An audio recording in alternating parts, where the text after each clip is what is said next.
Well, again, my fellow Americans, this is H05. This is the last of 5 videos in the international issues area. We talked about violent religion intolerance agreement the last time, talking about the Sunnis and the Shiites and their jihad. Mayhem has got to be brought to a halt, right? And the last thing we're going to talk about is the Middle East resettlement peace plan. Now, again, you say, well, who are you? I said, I'm a regular person. I'm a regular American. I have just a lifelong hobby of observing domestic and foreign policy. All right, so I'm going to lay out a plan to bring peace to the Middle East, which probably will never happen, but it should be laid out and presented to you, all right? And think about it, because we've had these Middle East peace talks between Israel and the Arabs and Muslims and everybody since I was a teenager, all right? It's just a joke, all right? It really is a joke. We got peace in Ireland, which took forever. The Protestants and the Catholics over there killing each other, and they finally figured it out. But these, like I said in the last video, these people have been killing each other for thousands of years. They're used to it. It's a sad truth. Now, so I'm going to lay this thing out, and it may be somebody's political fantasy, mine, but think of, there's no other place in the world that causes as much trouble as them, causes them as much expense as them, all right? And it's all tied up in territory, it's tied up in religion, and anytime you get people in the schools over there, they teach jihad over there in the schools. They teach little kids this stuff, and it's just terrible. So we talked about jihad in the last one, and trying to bring an end to that teaching, okay, and people observing that bad part of their religion, because for the most part their religion is as peaceful as anybody else's, right? Christian, Hindu, right? But they've just got this situation over there, and it's really it's not so much the religion. It's powerful people in different countries mad at each other, wanting to take things out on each other, paybacks. Remember, for the most part, though, if you frame it as a Christian, the Middle East is living in the Old Testament, and the Old Testament is an eye for an eye. That's all they understand, all right? All they want to put up with. Not peace and love and forgiveness like Christ brought, and that's where they're living. They're living in the Old Testament, and we're spending billions of dollars, okay, every year dealing with those people, and it's got to stop. So anyway, real quick, and again, this has to be pushed by the United Nations, and some people in the Security Council, like the Russians, don't like it. It's tough, all right? Russia's over there helping Assad over there in Syria now, and it's just unbelievable carnage. Anyway, so what we're going to propose is this. We develop a Middle East peace plan that involves every country over there, right? And this will be supported by every one of those countries, or we'll be challenging every one of them, and we will put together a United Nations-based military group. All right, we're not going to do it all ourselves. We're not going to do that. The people in the Middle East are going to put troops into it, and they're going to sort themselves out. All right, or we'll figure out some penalties that they won't like. All right, like letting them go to Disney World. All right, and cut them off somehow. It can be done. Anything can be done. Any problem, all right, that is carried out or carried on by men, women, countries can be stopped and or fixed. Period. All right. So what we're going to do is we're going to tell them, okay, we're going to come over there and we're going to help you guys get yourselves resettled. And we're going to start with Syria. All right. We're going to tell the leaders of the Syrian military, and some future broadcast on CS2 News, I'm going to name the leaders of the Syrian military by name. Head couple of people by name, say, now we're going to say that we're going to come in there, this military force is going to be put together, and we're going to come into Syria and we're going to deal with them. And we're going to tell the leaders of Syria, military, the only ones that are keeping Assad in power, or else he'd be dead, all right, that the first thing we're going to do when we come into that country is execute those leaders of the military. We're going to find them, we're going to kill them. Take out all their leadership, first thing. And they can think about that for about 30 days, all right? And I wouldn't be surprised if Assad's life changed dramatically, all right? Because given the choice of death or figuring out how to make peace, I think we may have an easier time going in there than not. Other than that, we're going to go in there and kick their butts, all right? And it won't be pretty. It's not pretty over there now. I mean, the little people are getting destroyed. And again, going back to that movie I talked about, and I have to say it one more time, just because it's so obnoxious, how to let go of the world and love all the things climate cannot change. Well, one of the things they talked about there, strangely enough, was Syria. And a lot of the problems that started over there in Syria were due to a drought. You know, people didn't have food. And it came that, according to that documentary, all right, which was, I think, well done, objective, they said basically that Assad started giving favors, water or whatever, helping certain people in the country and not helping the farmers, not helping all the farmers, and the farmers started to rebel. And that's when the carnage started. So it was the first climate-driven revolution, possibly, all right? It was a drought.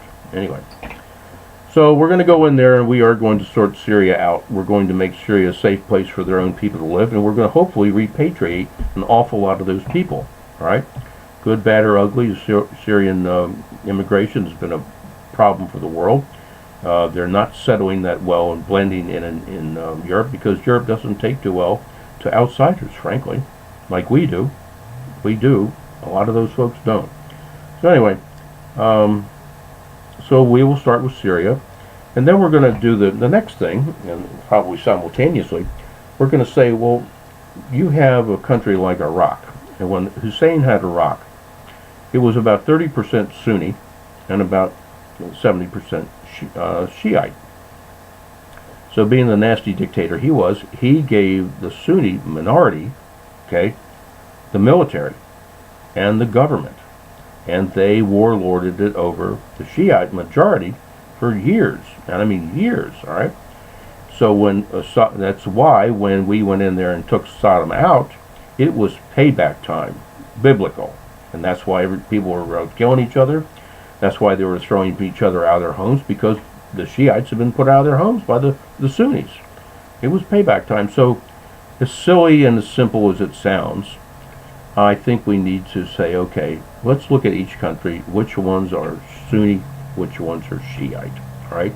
I believe, example, that might be wrong. Should have looked this up a little bit more, but it's, close enough. Iran is predominantly Sunni, okay, all right?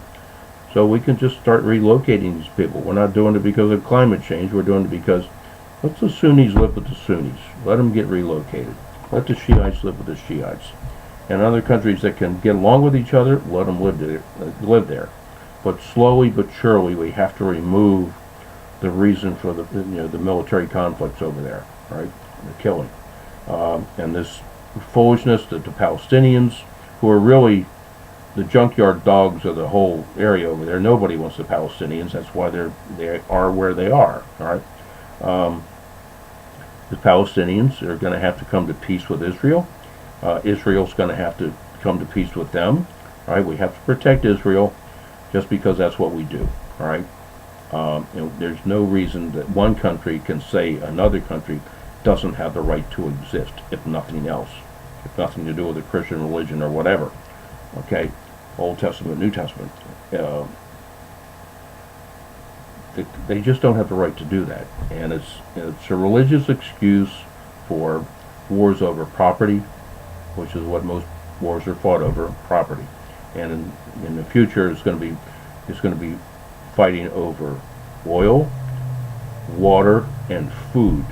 And the Defense Department already has acknowledged that's one of our biggest problems, is migration because of climate change and food, all right, water.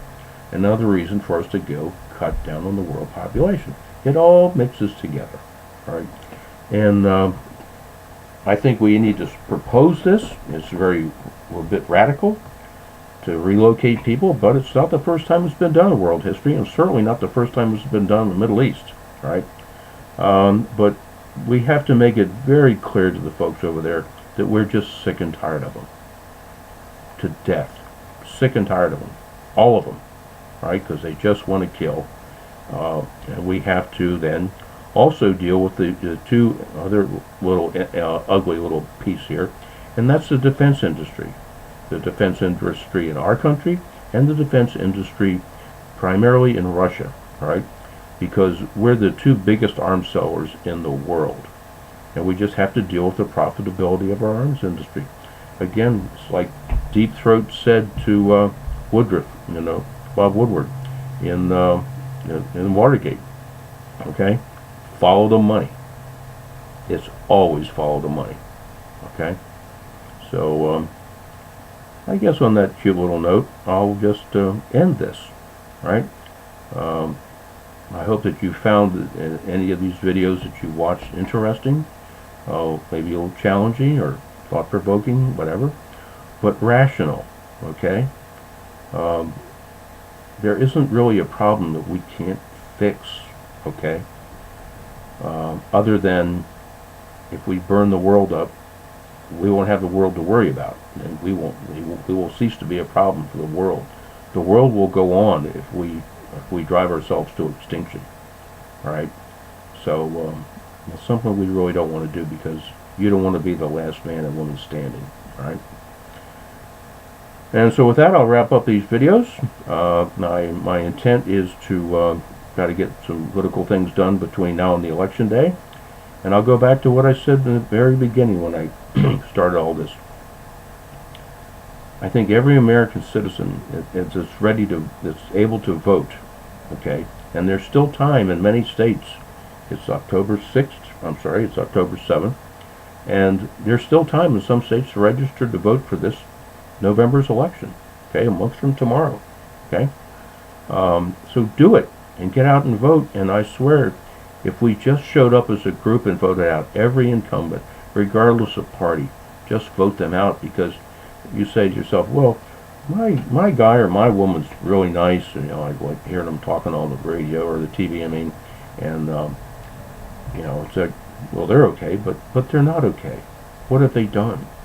You look at all the problems that we've addressed here, and we talked about them, and all the other writing on my website, and it's like, I'm just one person. All right, I've been doing this for years. They have staff over there. Every one of your Congress people have offices and staff. And when a member of Congress calls an agency in the federal government, things stop until the answer is made, right? So we need to have problem solvers in Congress, and you will be astonished how quickly our problems would come to an end. Okay. So anyway, I thank you for any time that you put into listening to this. I hope you have found it worthwhile, right? And so with that, I thank you, and as always, say God bless America, and take care of you and your family. Thank you.